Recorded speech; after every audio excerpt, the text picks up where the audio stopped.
Hello everyone and welcome to day 3 of my metal detecting adventure on Roman fields. We're going to be doing something a bit different this morning. I want to start here at this stone stile. This was built around the 1800 mark. Where paths converge and stone stiles and that type of feature in the land were places where people would have met, and obviously also climbing over stone stiles is where you end up losing things. So I think it'd be really fun for us to start with a detect around this area, and I'll hop over the wall and do the woodland as well. See if we can find some evidence of people that were moving here, perhaps going to the main house, perhaps going down to the village, and we'll see what we can dig up. I know that there has been a detectorist that worked here before me, and it may be that he already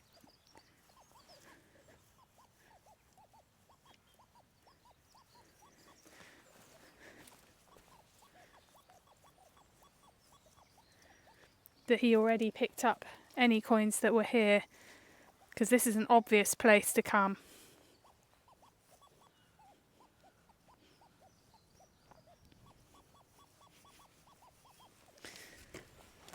One signal.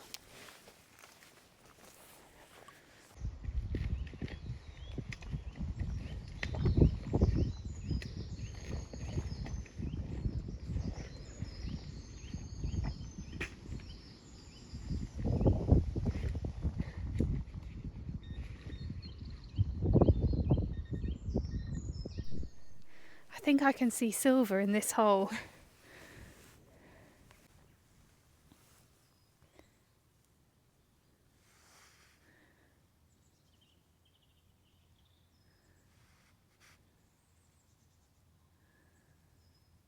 Wow.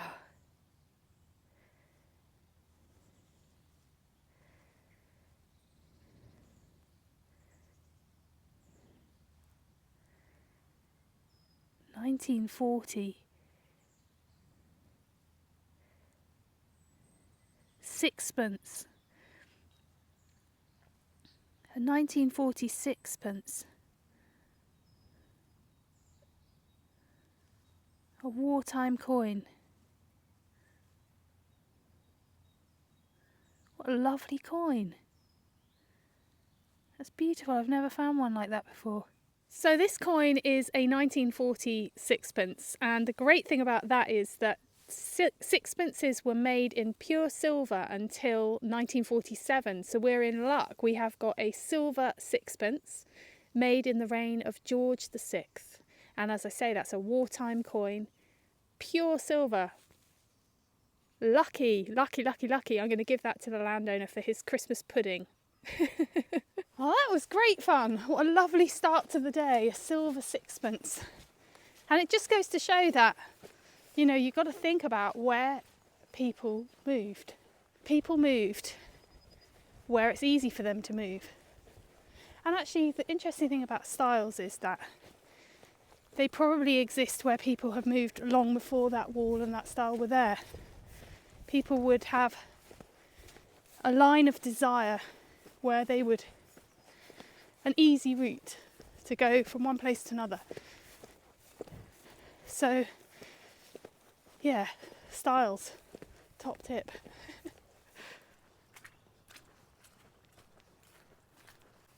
Next stop, we're going to go down towards the river.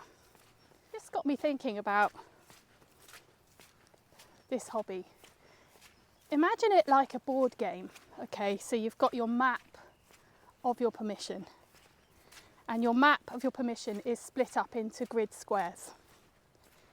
And the game is to find the square with the, I'll say treasure, but it might not be treasure, but you know, with the thing to find, whatever your target is hidden in a square. This particular permission undoubtedly is going to have great stuff on it. So it's a real game, you know, it's a real game. There's a grid and I am exploring it square by square. So my technique is to try to identify the squares that have the most chance of footfall And that's good for accidental losses. Obviously, for things that are hidden, you need to use a different tactic. People would have hidden things in places that are more out of reach, certainly away from rivers and flooding, and perhaps near some kind of landmark that would have been easily identified to find that thing again. So yeah, starting with your grid playing board, how do you prioritise some of the squares? I'm thinking about where people have moved. And clearly the river is an important feature here because that's a water source, a place to wash clothes, a place to water animals, a place to collect water for the cooking and the cleaning. So I'm heading to the river today because I want to see what I can find. And I'm going to be following an ancient track down there. You can hear the buzzard calling.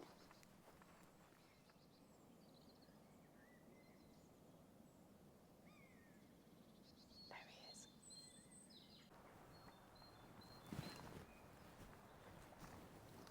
In terms of a grid square on my map, I'd say this is going to be one that would definitely be highly frequented by all the people that have moved through the land here. There are trout in this river, so it's bound to have been fished. I know what this is going to be without even looking, but I'll have to dig it anyway. It's going to be a shotgun cap, but anyway, I'll dig it.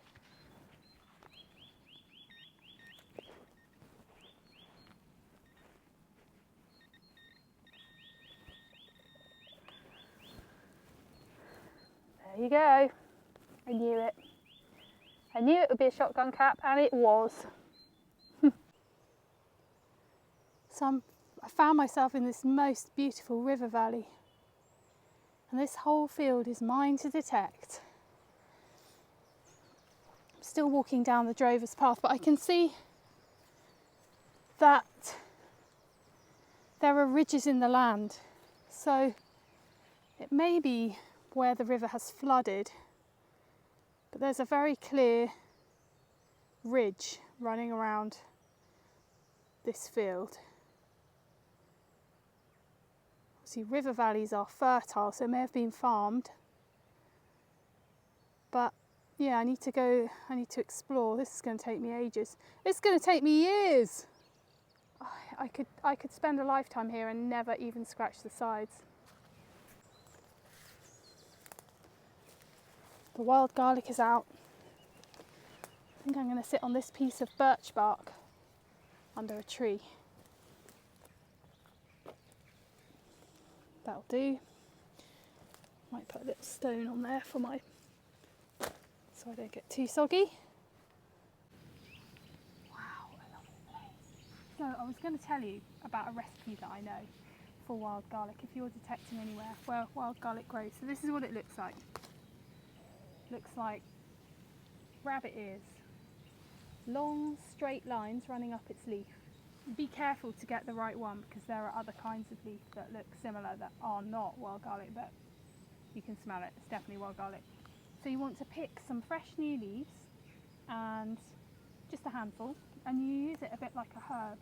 It's not actually much stronger than normal garlic that you would normally cook with. So what you do, you get a pot of soured cream and you chop the garlic, mix it in, and you put some pepper and a little bit of salt and save a little bit of the wild garlic to kind of sprinkle on the top.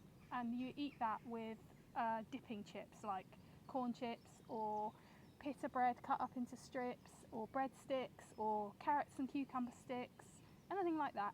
Really, so good. And you can only eat it at this time of year because of course the wild garlic's only out for about, I don't know, maybe a month. I was going to make some to show you, but I dropped a pot of soured cream in the car park and it smashed everywhere. Oh, this gave me a bit of a heart palpitation. I found a hole with a load of pot in it, and then I saw a coin, but it's actually just a,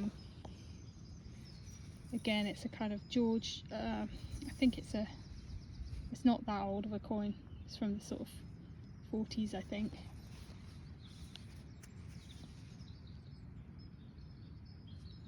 can't see a date, but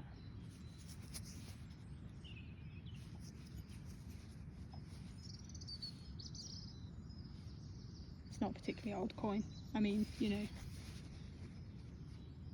it's not part of a hoard.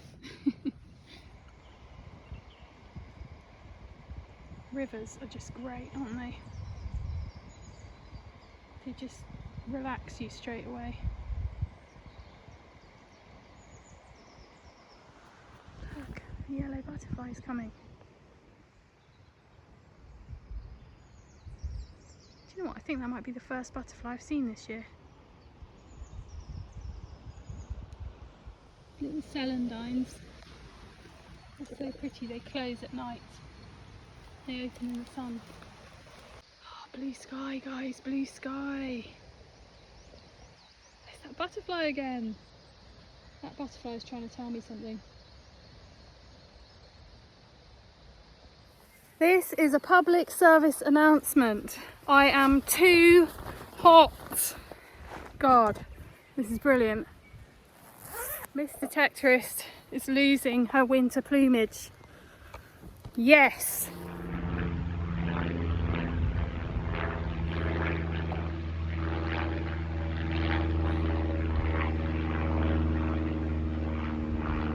Sounds like summer, doesn't it? So here's a sample of some of the things I'm finding building material wise here in the field. The stone on the left is the natural sandstone that is in the ground here. It's been here since this land was under seawater, and you can see that it's made up of tiny little seashells. And it's used still today for building houses here. It's a kind of lovely golden colour in the sunshine. It must have been a really beautiful looking dwelling, and probably a single story one from the looks of some of the buildings I've seen rendered as drawings in the museums. This stuff here is pennant. It's very, very thick and heavy, and it would have probably been used for flooring. And then the thinner version of it would have been used as roof tiles. What I learnt from a recent visit over to the museum locally here, the Roman Museum, is that this is actually a fire brick. Would have been used as part of the chimney or oven system. And this one looks like it's been fired, and the colour change on the outside is due to the firing process.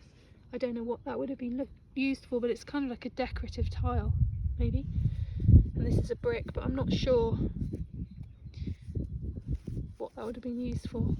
It's the only one I found, so maybe it's a natural stone. Let's have a look now at some of the finds from this trip. So we've got 5 Roman coins. Some of them are in better nick than others, and I still have to find out what they all are. A Victorian penny dated 1899, and my lovely little silver coin, George VI, 1940, sixpence. What a cool coin. Dead chuffed with that, and I'm looking forward to gifting it to the landowner for his Christmas pudding this year. I think that'd be a nice gift to give.